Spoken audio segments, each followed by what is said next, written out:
नमस्कार, SPT news पर आपका स्वागत है। पेश है 25 दिसंबर गुरुवार दोपहर 1:15 बजे राजस्थान की बड़ी खबरें।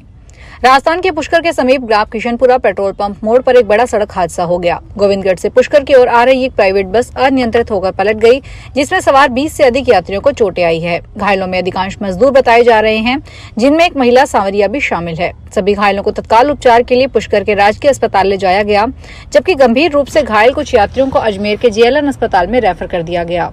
हादसा उस समय हुआ जब बस रोजाना की तरह गोविंदगढ़ से सवारियां भरकर पुष्कर की ओर जा रही थी। उत्तर भारत में वेस्टर्न डिस्टर्बेंस का असर खत्म होने के साथ ही उत्तरी हवा फिर से मैदानी राज्यों में आने लगी है।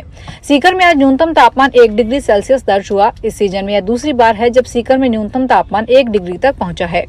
अलवर जिले में भी कड़ाके की सर्दी पड़ रही है। दोनों ही जिलों में खेतों में फसलों पर बर्फ की परत नजर आई। अलवर में सूखी घास और लकड़ियों पर भी ओस जम गई। अगले 2 दिन तक चूरू, झुंझुनू, सीकर और नागौर जिले में कोल्ड वेव की चेतावनी जारी की गई है। मौसम केंद्र जयपुर ने राज्य में अगले 1 सप्ताह मौसम ड्राई रहने और सर्द हवा चलने से तेज सर्दी रहने की आशंका जताई है। प्रधानमंत्री नरेंद्र मोदी ने गुरुवार को क्रिसमस के मौके पर दिल्ली और उत्तर भारत के बड़ी संख्या में ईसाई लोगों के साथ दिल्ली के द कैथेड्रल चर्च ऑफ रेम्पटेशन में क्रिसमस का सुबह की प्रार्थना में हिस्सा लिया। प्रधानमंत्री मोदी ने इस संबंध में सोशल मीडिया पर एक पोस्ट में जानकारी दी है। पीएम मोदी ने लिखा कि दिल्ली में the cathedral church of redemption में क्रिसमस की सुबह की प्रार्थना सभा में हिस्सा लिया। इस प्रार्थना सभा में प्रेम, शांति और करुणा का शाश्वत संदेश झलका।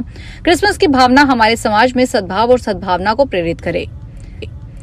राजस्थान के सीएम भजन लाल शर्मा के नेतृत्व में राजस्थान अब फिल्म शूटिंग का सबसे पसंदीदा गंतव्य बनने जा रहा है। राज्य सरकार ने राजस्थान फिल्म पर्यटन प्रोत्साहन नीति 2025 जारी कर फिल्म निर्माताओं को बड़े पैमाने पर प्रोत्साहन देने का ऐलान किया है, जो राज्य की समृद्ध सांस्कृतिक विरासत को दुनिया के सामने और चमकदार तरीके से पेश करेगा।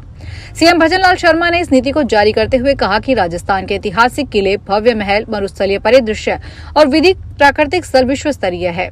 उनकी इस नई पहल से राज्य को फिल्मांकन का प्रमुख केंद्र बनाने का मार्ग प्रशस्त होगा। यह नीति न केवल फिल्म उद्योग को बढ़ावा देगी, बल्कि युवाओं के लिए रोजगार और कौशल विकास के ढेर सारे नए अवसर भी पैदा करेगी। राष्ट्रीय राजधानी क्षेत्र में लागू ग्रैब 4 की सख्त पाबंदियां राजस्थान के कई जिलों में कारोबार को बुरी तरह चोट पहुंचा रही है। अलवर, खैरथल, तिजारा और कोटपुतली, बहरोड जैसे इलाकों में 8000 से ज्यादा उद्योगों का 25 से 40% तक कामकाज ठप हो गया है। विदेशी कंपनियां यहां के हालात देखकर नए निवेश से कतरा रही है और पहले हुए एमओयू पर भी सवाल उठ रहे हैं। कई फैक्ट्रियां श्रमिकों की संख्या घटाने की तैयारी में है, जिससे हजारों मजदूरों की रोजी रोटी पर संकट मंडरा रहा है। फर्जी डिग्री और डॉक्यूमेंट के जरिए नौकरी पाने वाले गिरोहों पर लगाम लगाने के लिए राजस्थान लोक सेवा आयोग के आग्रह पर राजस्थान सरकार ने बड़ा कदम उठाया है। अब निजी सरकारी विश्वविद्यालयों की ओर से जारी डिग्री, डिप्लोमा, मार्कशीट और माइग्रेशन सर्टिफिकेट पर अनिवार्य रूप से QR कोड अंकित किया जाएगा। दरअसल भर्ती प्रक्रिया के दौरान बड़ी संख्या में संदिग्ध डॉक्यूमेंट सामने आते हैं, जिनकी जांच में लंबा समय लगता है। इसके निवारण के लिए विश्वविद्यालयों की ओर से जारी डॉक्यूमेंट्स में अलग अलग परिवर्तन के लिए आयोग ने राज्य सरकार को सुझाव दिया था। टोंक जिले में ड्यूटी में लापरवाही बरतने के मामले में एसपी राजेश कुमार मीना ने 4 पुलिसकर्मियों को लाइन हाजिर कर दिया। इसमें पिपलू थाना और घाट थाना क्षेत्र के जवान शामिल हैं। एसपी राजेश कुमार मीना ने पिपलू थाना क्षेत्र के 3 और घाट थाना क्षेत्र के 1 पुलिसकर्मी को लाइन हाजिर किया है। कार्रवाई ड्यूटी में लापरवाही के आधार पर की गई है। बताया गया है कि बजरी खनन और अवैध खनन को रोकने के लिए नाकाम रहे पुलिसकर्मियों पर आगे भी इसी तरह की कार्रवाई हो सकती है। राजस्थान लोक सेवा आयोग ने भर्ती परीक्षाओं में उम्मीदवारों की अनुपस्थिति पर लगाम लगाने के लिए बड़ा कदम उठाया है। आयोग ने राज्य सरकार को प्रस्ताव भेजा है कि आवेदन में फॉर्म भरते समय शुल्क लिया जाए, लेकिन परीक्षा में शामिल होने वाले अभ्यर्थियों को यह राशि वापस कर दी जाए। इससे गैर गंभीर उम्मीदवारों की संख्या कम होगी और परीक्षा व्यवस्था पर करोड़ों का अनावश्यक खर्च बचेगा। आयोग अध्यक्ष उत्कल रंजन साहू ने बताया कि साल 2025 में 13,408 पदों पर भर्ती विज्ञापन जारी किए गए हैं, जो 2014 के 9,155 पदों पर 1.5 गुना ज्यादा है। हिमाचल प्रदेश के मैदानी इलाकों में आज सुबह के वक्त घना कोहरा छाया रहा। खासकर बिलासपुर में इसकी विजिबिलिटी 50 मीटर से भी नीचे गिर गई।